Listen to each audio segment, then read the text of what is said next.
Waalaikumsalam.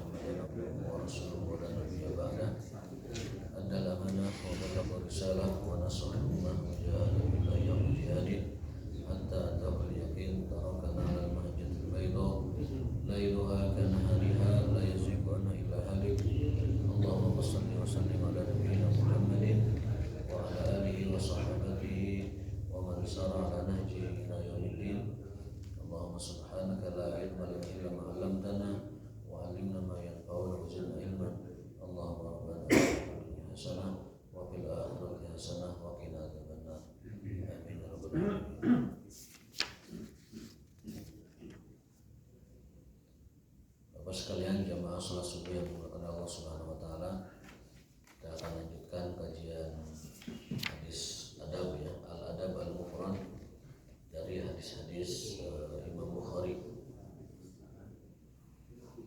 Terakhir yang kita bahas itu adalah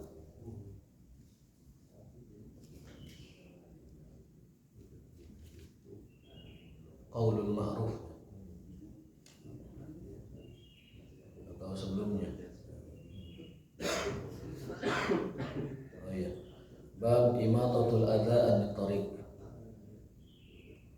Bab tentang anjuran untuk kalau kita menemukan sesuatu yang berbahaya di jalan itu hendaknya disingkirkan.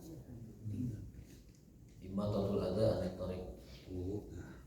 Kita sering di jalan itu menemukan ada paku ya, ada bau, sebaiknya kita berhenti dulu, dibuang dulu. Berhenti dulu dan buang, dikepinggirkan. Karena ternyata ada orang masuk surga gara-gara itu aja. Ada orang masuk surga cuman gara-gara itu. Dalam hadis disebutkan bahwa iman itu bertingkat-tingkat dan bercabang-cabang.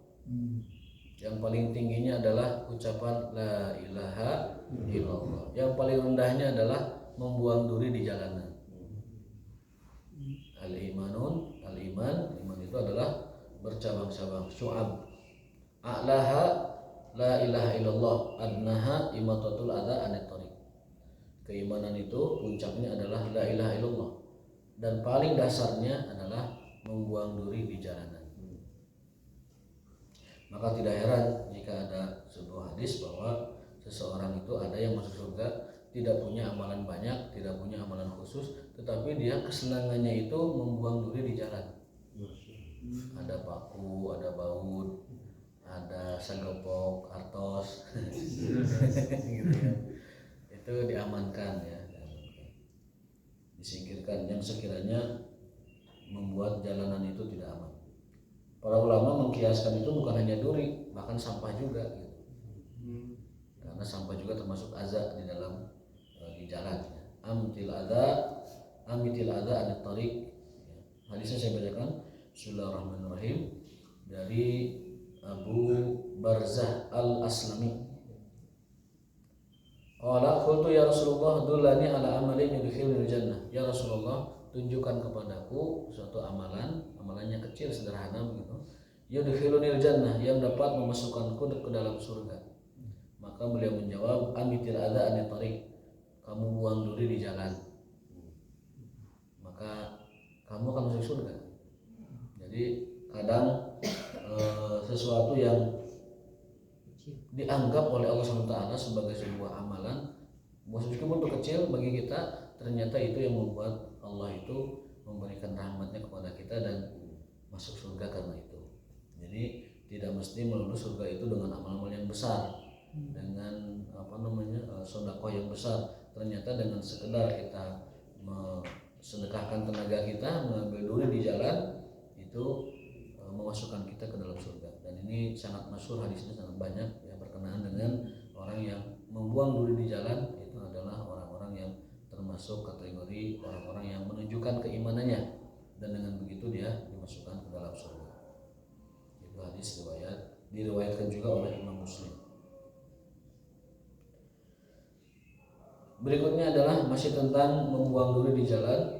Ada sebuah hadis Rasulullah SAW bersabda dari Abu Hurairah, ini hadisnya, marra rajulun muslimun bi syaukin fi tariq wa qala la umitanna hadha syauk la yadur rajulan musliman faghfir lahu.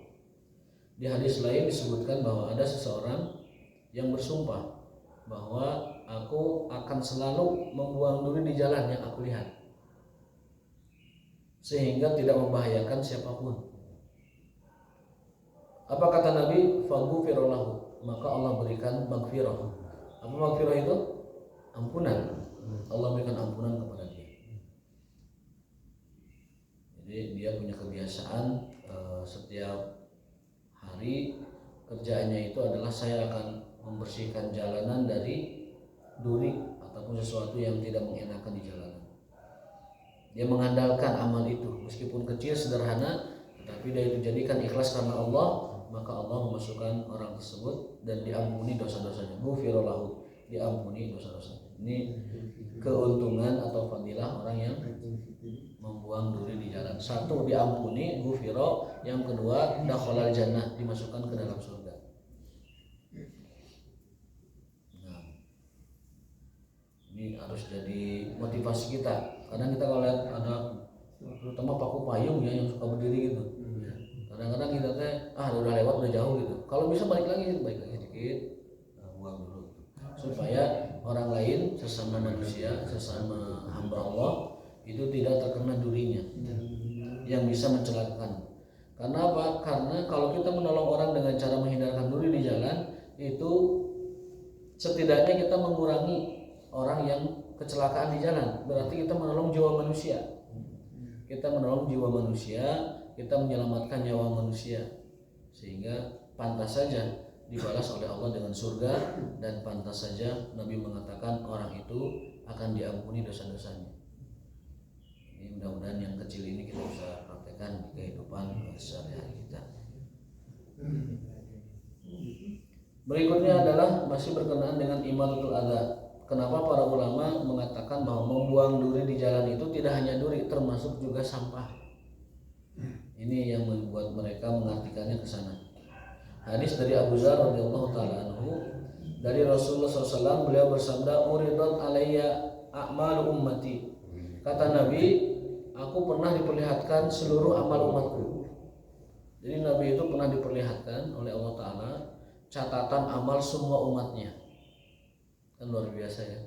Nabi SAW telah mengetahui amalan seluruh umatnya.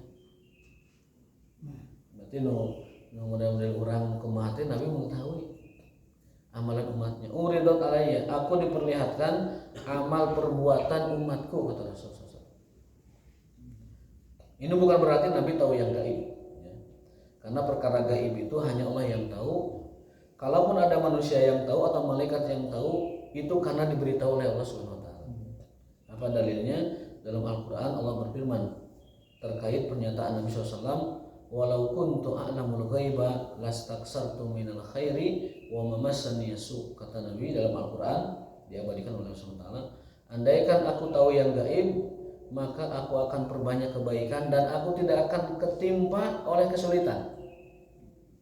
Jadi Nabi diabadikan ucapan dalam Al-Quran, andaikan aku tahu yang gaib, maka aku tidak akan tertimpa kesulitan. Tapi faktanya Nabi mengalami kesulitan. Di Uhud beliau itu terkena pukulan ya, semacam panah atau apa gitu, mengenai giginya sampai patah satu kan. Kemudian keningnya berdarah. Sampai ada sahabiah itu sahabat wanita namanya Nusaibah, itu menjaga Nabi supaya tidak terkena tombak dan panah. Sampai disebutkan Nusaibah ini badannya seperti landak. Tombak, panah, segala macam lembing itu dalam badannya banyak. Karena membela Rasul supaya tidak kena gitu. Ibu-ibu itu. Makanya ibu-ibu itu kalau sudah membela sesuatu, udah mereka habis-habisan. Ada yang kira dengan the power of emak-emaknya, betul itu. Betul itu. Ibu-ibu itu punya kekuatan, punya power yang terkuat di dunia itu. Orang ditilang aja dimarahin polisinya kalau ibu-ibu. Balik. Ditilang dimarahin polisinya sama ibu-ibu. Kalau enggak kemana-mana. Nah, gitu kan. Kalau ibu-ibu enggak dimarahin. Nah itu the power of mama itu luar biasa. Bahkan kalau mereka salah pun mereka yang benar seolah-olah gitu. Itu ibu-ibu. Nah Nusaibah ini sahabiah yang sangat mulia, sangat mencintai Rasul SAW, sampai-sampai ketika Rasul terdesak ya, kalah di perang Uhud gara-gara ketidaktaatan pasukan pemanah di atas bukit. Rasul itu sudah berpesan, apapun kondisinya, la tatrukul jibal, jangan seorang pun meninggalkan gunung ini. Apapun kondisinya kalian di atas tetap. Apapun kondisinya. Itu pesan Nabi begitu. Nah, pasukan musuh saat itu dipimpin oleh Khalid bin Walid, masih kafir, belum Islam. Ternyata ketika umat Islam menang duluan, itu Khalid itu pakai strategi muter balik ke belakang gunung, lalu menyerang umat Islam dari atas gunung. Tapi yang pertama kali jebol itu pertahanan pemanah karena turun ke bawah. Umat Islam sudah menang dan ghanimah sudah di depan mata. Jadi pasukan panah ini tertarik. Oh, ghanimah bisa terkebagian, turun. Nah, namanya godaan dunia mah gitu. Iya. Anu ngajaga pasukan panah di luhur dia tetap lihat dunia mah ada silau. Ada silau, ada seram lah. Seram ke dunia mah turun. Tersisa satu orang, panglimanya Jabir bin Abdillah di atas.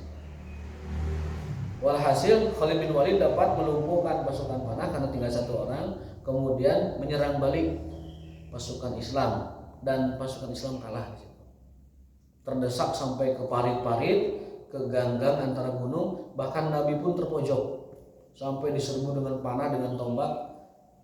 Sababiahnya ada seorang wanita namanya Nusaibah, karena dalam jihad itu kadang wanita diajak untuk merawat dan mengobati para pasien, logistik, nyiapin masakan dan seterusnya. Itu Nusaibah terkena banyak tumbak dan panah sampai disebutkan dalam sejarahnya itu seperti landak, banyak sekali.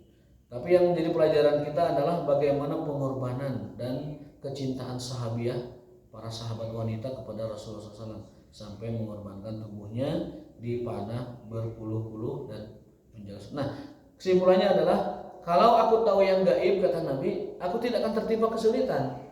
Pasti aku akan bisa menghindar dari terkena panah dan tombak itu.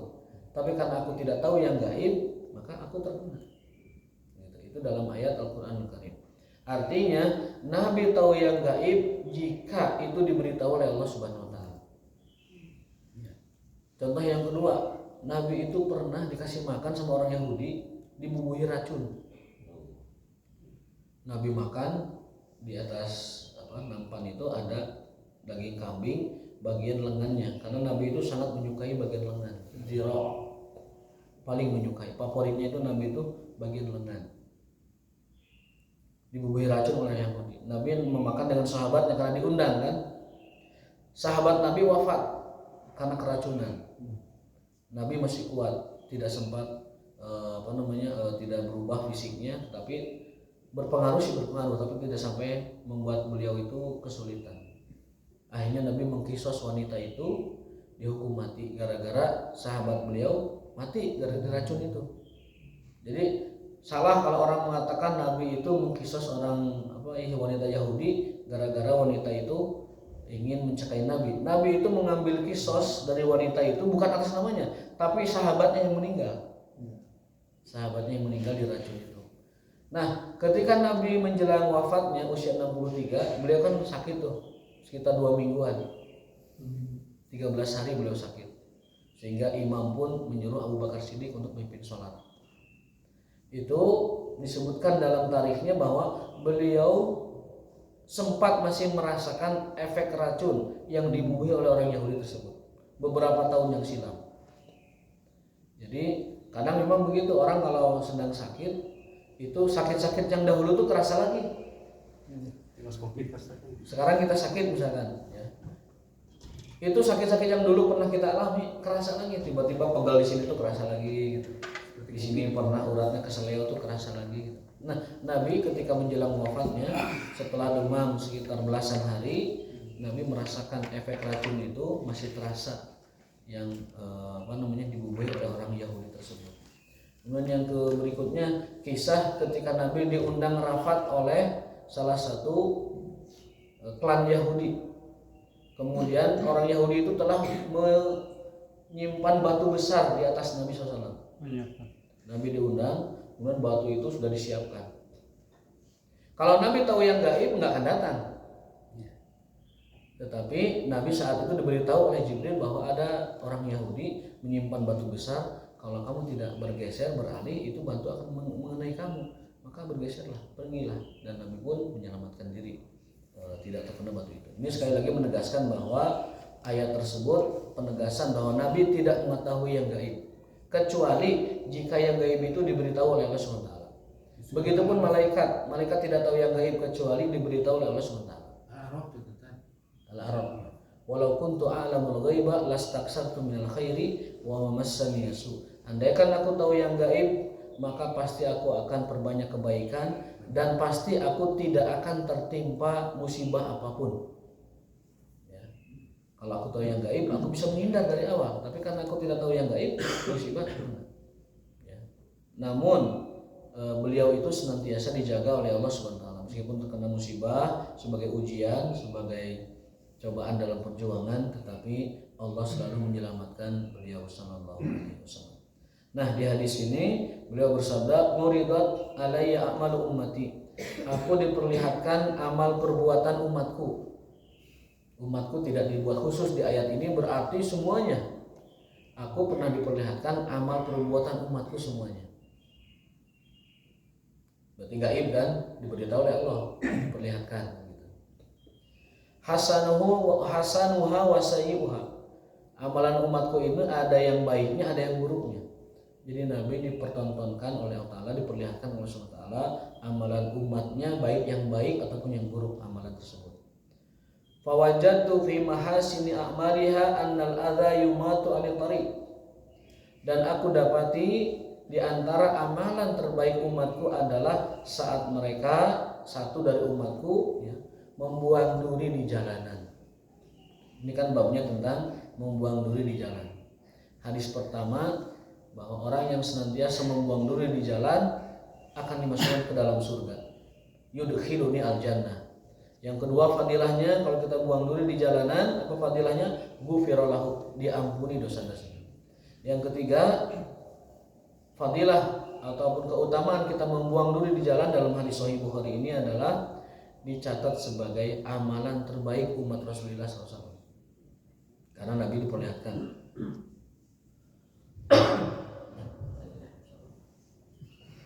Jadi aku diperlihatkan amalan umatku, ternyata amalan baiknya adalah membuang duri di jalan,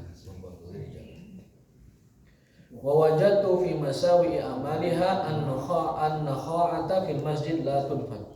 Dan aku mendapati amalan terburuk umatku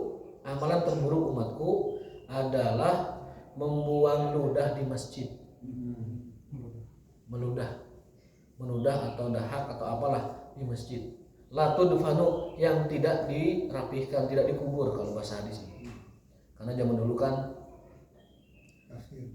pasir ya, sehingga kalau ada orang meludah atau buang dahak itu kalau langsung dikubur gitu. Nah, yang tidak dikubur kata Nabi itu adalah amalan yang terburuk dari umatku. Tentunya ini yang tidak berkenaan dengan larangan atau perintah, tapi amalan-amalan umum ya, keseharian umat Rasulullah. Amalan terbaiknya ada di membuang duri di jalan, amalan terburuknya adalah membuang dahak ataupun ludah di masjid yang tidak dikubur. Karena dulu masjidnya adalah pasir dan kerikil. Makanya ada hadis, man masal haso faqad lago. Barang siapa yang ngome kerikil saat masjid, saat khutbah masjid di hari Jumat, dia telah lago, telah kehilangan nilai Jumatnya.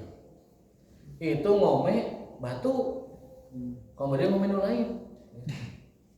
Man masal haso faqad lago. Barang siapa yang ngome batu kerikil, maka dia telah lagu. Termasuk juga mohon maaf kotak amal, Pak. Kalau bisa diedarkan sebelum Jumat, sebelum khatib berkumandang menyampaikan khutbahnya, atau setiap baris bikin kotak amal, jadi 5 menit beres. Ketika Bapak DKM mengumumkan laporan ke masjid tuh, atau bayan atau anjuran atau apalah, itu kotak diputarkan. Sehingga ketika khutbah berkumandang, jamaah fokus khusyuk kepada khotib Jumat. Idealnya begitu. Nah, cara mempercepatnya bisa satu barisan itu dibuat satu kotak. Jadi kotak itu tidak usah muter sampai ke ujung. Cukup setiap baris beres di ujung. Setiap baris beres di ujung. Setiap baris beres di ujung. Demikian. Kemarin kita membahas itu di Masjid Palem dan mereka siap melaksanakannya. Kalau memang itu petunjuk terbaiknya, kita laksanakan. Seperti itu. Jadi kalau menyentuh batu saja termasuk haso itu batu kecil kerikil pakot lago, maka apalagi yang lain-lainnya lebih dari batu, kan kotak amal lebih padat di batu. Nah, jadi caranya diatur aja lah gimana supaya pas khotib berkumandang tidak ada gerakan-gerakan tidak ada gerakan-gerakan gitu yang dapat mengaruhi kehusuan sholat. Ikut aja Masjidil Haram kita ya kotak amal gitu. Tapi mereka mah didanai oleh pemerintah, beda ya. Kita tetap dengan kotak amal, tetapi caranya mungkin bisa diperbaharui dengan cara tadi setiap satu baris itu menggunakan kotak amal. Apalagi lebih parah ya. Parahnya bukan hanya tangan, itu otak juga bermain, ya. Mata bermain, tangan bermain. Khawatir Jumat kita tidak bernilai, ya. Kan ada idza shalla khatib wal mimbar fala yatakallam ahad wa man yatakallam faqad lago wa man lago fala jum'atalah wa man lago fala jum'atalah. Siapa yang berbuat lago maka dia tidak ada nilai Jumatnya. Nah, lago itu dalam hadis ada batasan minimalnya. Man massal haso faqad lago. Barang siapa yang menyentuh batu kerikil, massa itu menyentuh, maksudnya memainkan mungkin ya, bukan hanya menyentuh, faqad lago, dia telah berbuat lago. Berarti nyaot tasbih ge keur khutbah mah termasuk lago. Zikir muter-muter tasbih ketika Jumat berkumandang berlangsung itu termasuk lago. Karena menyentuh batu saja lago. Ini demi kebaikan dan kualitas Jumat kita. Ini demi kualitas dan perbaikan kualitas ibadah kita. Ya, karena kita thalabul ilmi itu diantaranya adalah untuk semakin memperbaiki kualitas ibadah kita. Ini kita bisa mengambil hikmah dari itu. Berikutnya adalah qaulun ma'ruf. Hadis tentang bahwa ucapan baik itu adalah sedekah. Dari Adi bin Sabit dari Abdullah bin Yazid al-Khutami, qala Rasulullah SAW, kullu ma'rufin sedekah. Setiap kebaikan adalah sedekah. Every goodness is charity. Itu slogan Piala Dunia Qatar. Di gedung-gedung mereka, di tempat-tempat tinggal para atletnya dituliskan tulisan besar, banner-banner besar dan ditempel-tempel itu. Kullu ma'rufin sedekah. Every goodness is charity. Setiap kebaikan adalah sedekah. Setiap kebaikan adalah sedekah.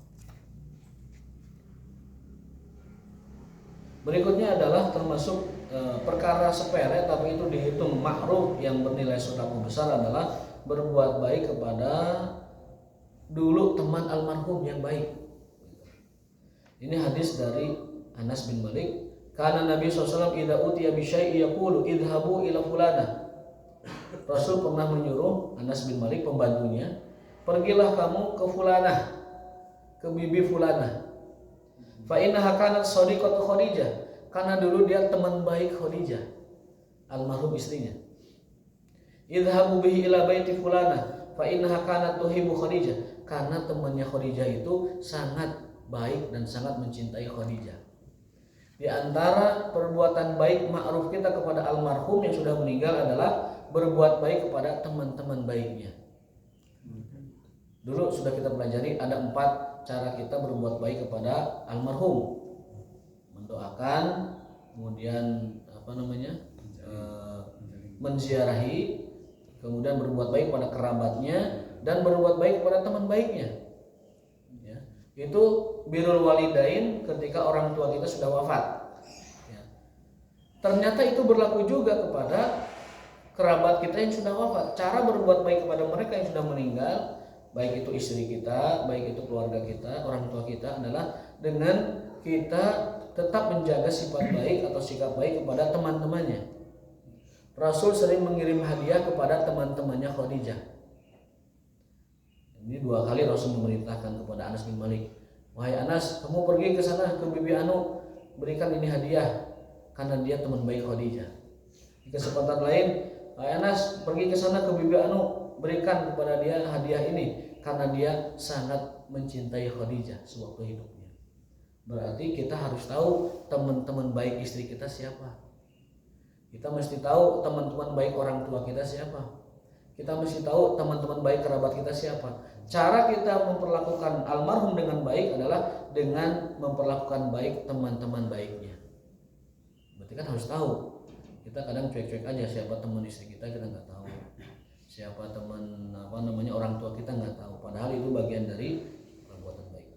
Ibnu Umar itu putranya Umar bin Khattab pernah bersedekah dalam jumlah besar kepada seseorang yang tidak dikenal.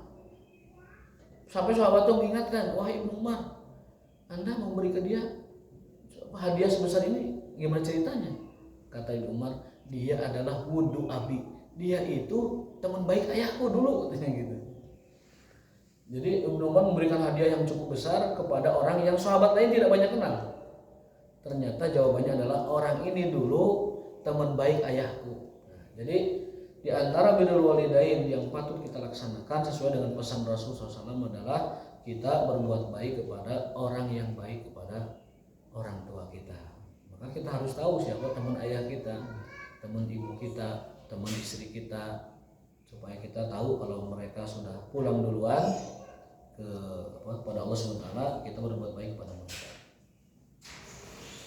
Itu bab tentang kemakrufan atau kebaikan-kebaikan yang sepele tetapi nilainya besar di sisi Allah Subhanahu wa taala. Yang pertama adalah membuang duri ataupun sampah di jalanan. Yang kedua adalah memperlakukan baik orang yang baik kepada kerabat kita ataupun orang tua kita ataupun istri kita. Membuang duri di jalanan, sampah di jalanan. Iya. Apa juga perlu dibuang, itu polisi tidur. Bulldozer tama. Kebalikannya tamu berbuat zalim tama. Zalim. MUI Kalimantan itu mengharamkan polisi tidur. Kalimantan? Ya. MUI Kalimantan. Saya pikir MUI lain juga boleh juga mengadopsi ini. Ya. di Malaysia ataupun Thailand ada polisi tidur ya? Nggak ada. Yang jelas di Arab dan di Sudan tempat saya kuliah nggak ada. Nggak ada di Malaysia, Thailand nggak ada. Hah? Nggak ada, saya kesana Malaysia, Thailand nggak ada. Itu polisi tidur itu murni itu kearifan lokal itu.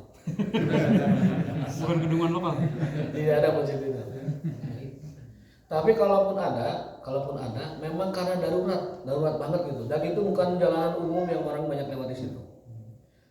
Kalau misalkan tempat itu sering kejadian kecelakaan misalkan, maka bolehlah dipasang speed trap misalkan supaya orang tidak mengebut gitu. Tapi sekarang kan polisi terus sudah jadi tren-trenan sekarang. Pak jangkung.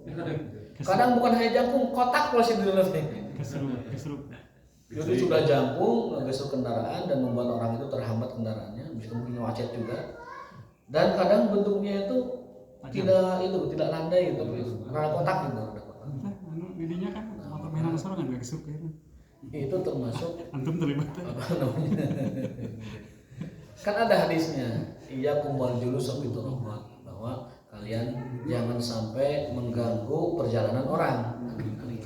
Sampai duduk-duduk di jalan, nongkrong di jalan, karena membuat pejalan itu merasa risih, itu dilarang terus di situ.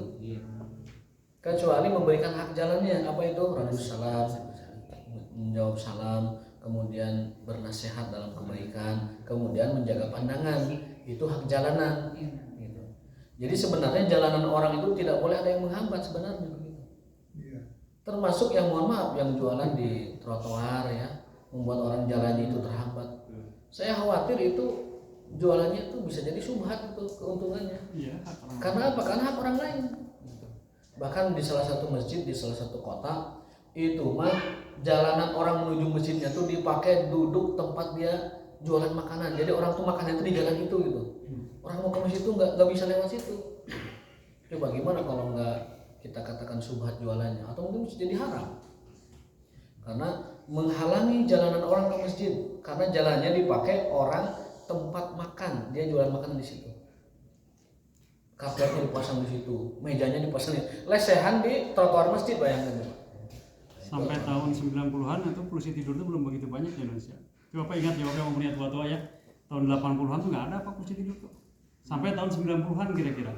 Saya tahu itu yang memulai itu oknum-oknum aparat, Pak. Kantor Kodim misalkan di depan tembok gitu. Gitu. Lama-lama semua. Lu ngontrak imah Pak di Kapopornya ke pos 1 ngontrak imah Pak ya. Nyen polisi itu. Saya kata jangan Pak, nggak boleh sama RW nih. Ngontrak imah 2 tahun ya hari penimah mana nyen polisi tidur gitu, astagfirullah. Karena sekarang kalau itu dibiarkan nanti setiap orang bikin polisi itu depan rumahnya kan gitu. Lagi portal kalau gitu ya. Lagi portal. Kalau di portal, kalau itu jalanan khusus di portal demi keamanan bisa saja. Tapi kalau itu jalan umum, jalan orang pandang lewat di situ ya sebaiknya tidak di portal.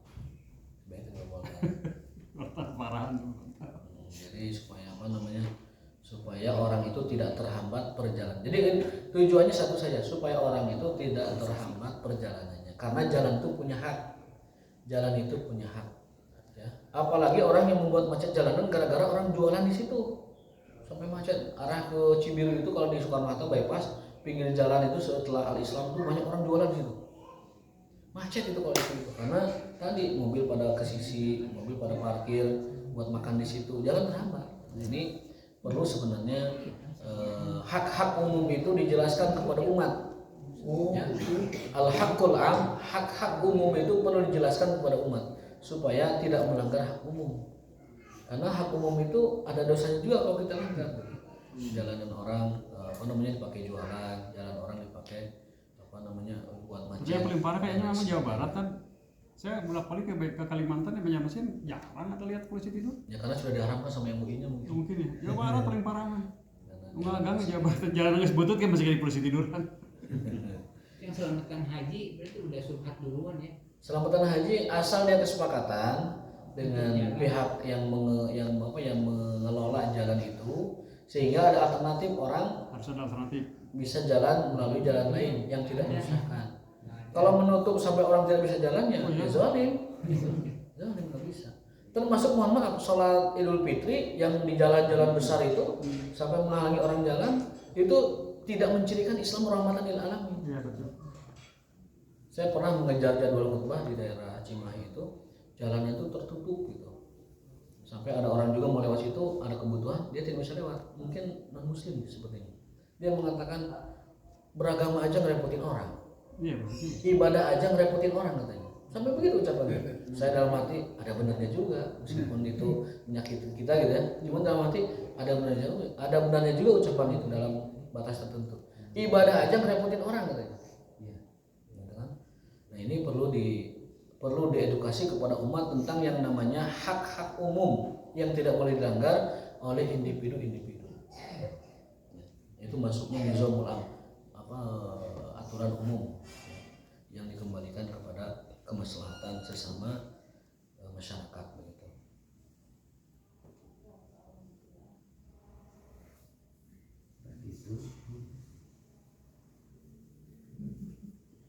Nah, berikutnya adalah bab tentang al-khuruju ila dhai'ah.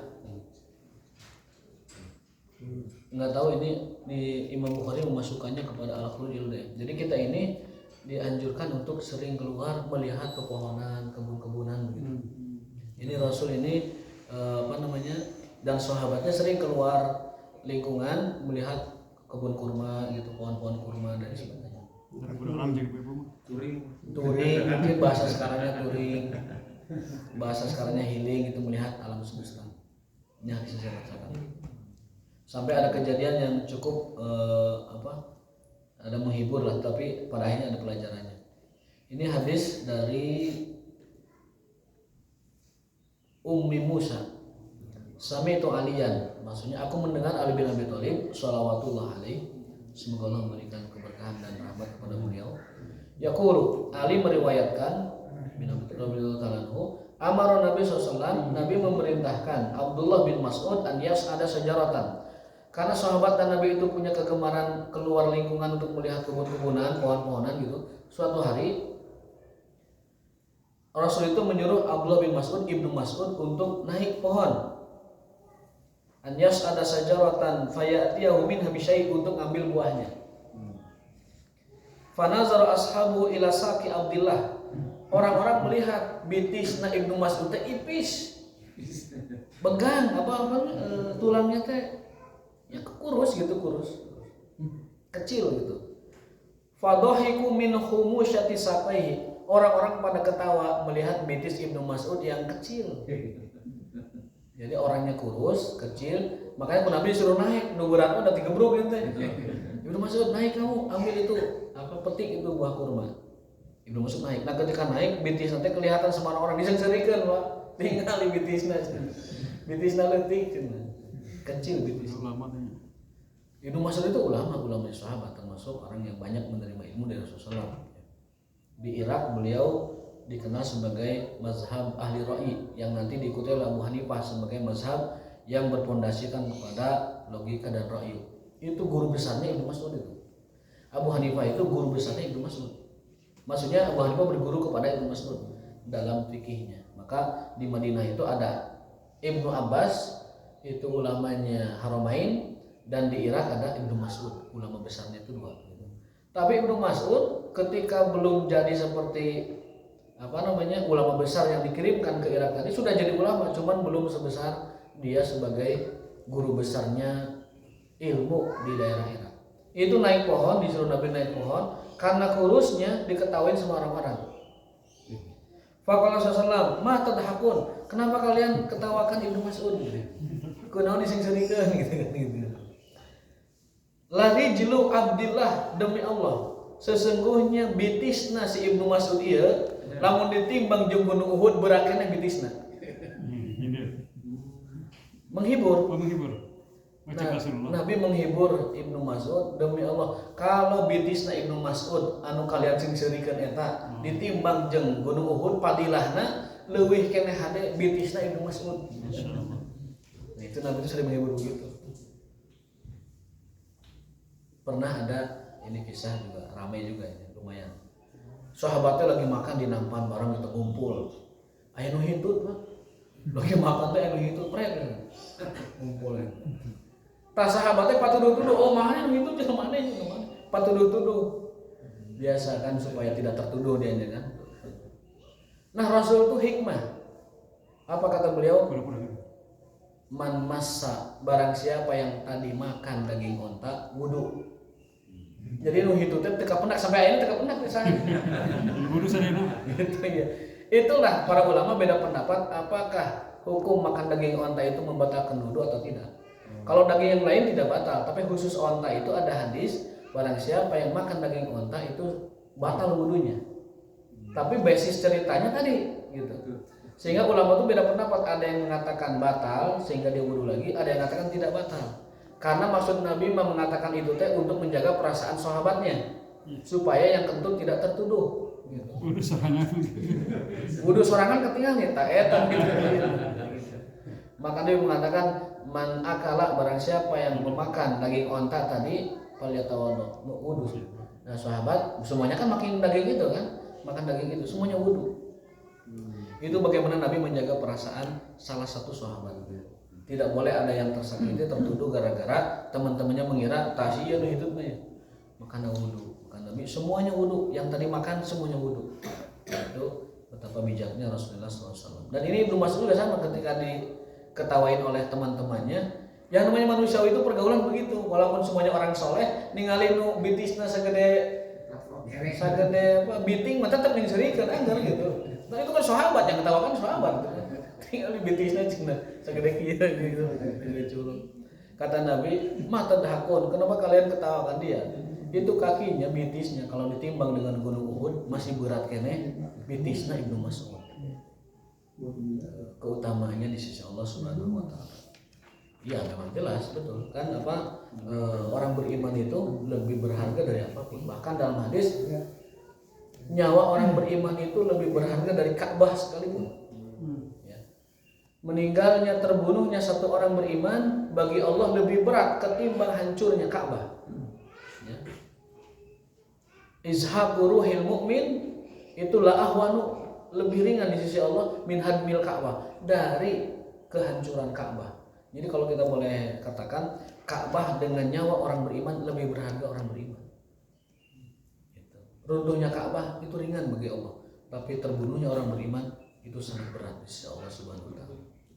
Makanya ada ayatnya, man qatala mu'minan, barang siapa yang membunuh nyawa orang beriman muta'ammidan, sengaja, apa balasannya? Fajaza'uhu jahannam, balasannya neraka jahanam, khalidan fiha, kekal di dalamnya, wa ghadiballahu alaihi, Allah murka padanya, wa la'anahu, dan melaknatnya, wa adalahu azaban alimah, dan menyediakannya azab yang pedih. Membunuh nyawa orang beriman satu orang saja itu balasannya berat, neraka jahanam, dimurkai, dilaknat, lalu disediakan azab yang pedih. Itu kalau membunuh satu orang. Gimana kalau membunuh 5 orang atau lebih dari itu, atau 10 orang atau banyak orang? Maka ini semua orang harus menjaga diri agar tidak melakukan pembunuhan. Karena hari-hari ini banyak sekali kalau kita pantau berita, lagi-lagi itu berita tuh pembunuhan. Ada yang sekeluarga, ada yang antar keluarga, ada yang teman, maka ini perlu disampaikan kepada banyak orang. Membunuh orang beriman itu adalah balasannya neraka jahanam, kekal di dalamnya, dilaknat dan dikutuk oleh Allah SWT. Kalau Allah berkehendak mengampuni, yang mengampuni karena bukan dosa syirik. Wallahu ta'ala bishawab, wa ma taufiquna illa billah. Kita tutup dengan Rabbana atina fid dunya hasanah wa fil akhirati hasanah wa qina adzabannar. Subhanakallahumma wa bihamdika asyhadu an la ilaha illa anta astaghfiruka wa atubu ilaik. Wassalamualaikum warahmatullahi wabarakatuh.